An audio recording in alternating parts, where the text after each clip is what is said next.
You ever sit down, finally enjoying a meal that hits and someone says, ew? Yeah, that's me eating mountain yams. I grew up eating this stuff. Loved it as a kid. In Japan, yamaimo is just a part of everyday life. It's one of those ingredients where your mom goes, eat it, it's good for you. And you don't question it, you just do. Because you trust it. It's in the rotation with daikon, natto, miso, all those functional foods that doesn't need a marketing team to tell you why it's healthy. But somehow, when I started cooking outside of that world, especially with anything slimy, I found myself hesitating. Not because I didn't love it, but because I knew someone at the table was gonna say gross before even trying it. So here it is, a love letter to my slimy food. Mountain yam is damn delicious and incredibly versatile. Crunchy when raw, sticky when grated, smooth when cooked. It can go in soups, get mixed into batter, or be whipped into a frothy cloud. The texture is the whole point. And the slime? Let's talk about it. That texture isn't just some quirk, it's science. It's packed with mucin, which helps your digestion,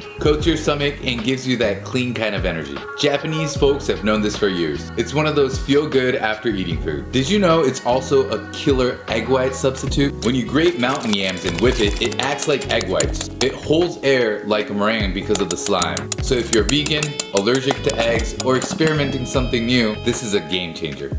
And yeah, it might look a little strange, but that's flavor, tradition, and health all rolled into one roof. I'm making this video to celebrate mountain yams the way it deserves to be treated. Because I'm done apologizing for the food that raised me. Because Japanese culture is full of foods that taste amazing and are good for you. Because the things that made me self-conscious are now what make my food mine. No filter, no shame, all flavor. Watch it, cook it, slurp it. And if someone says ew, just smile back at them and say, heck yeah, Japanese culture.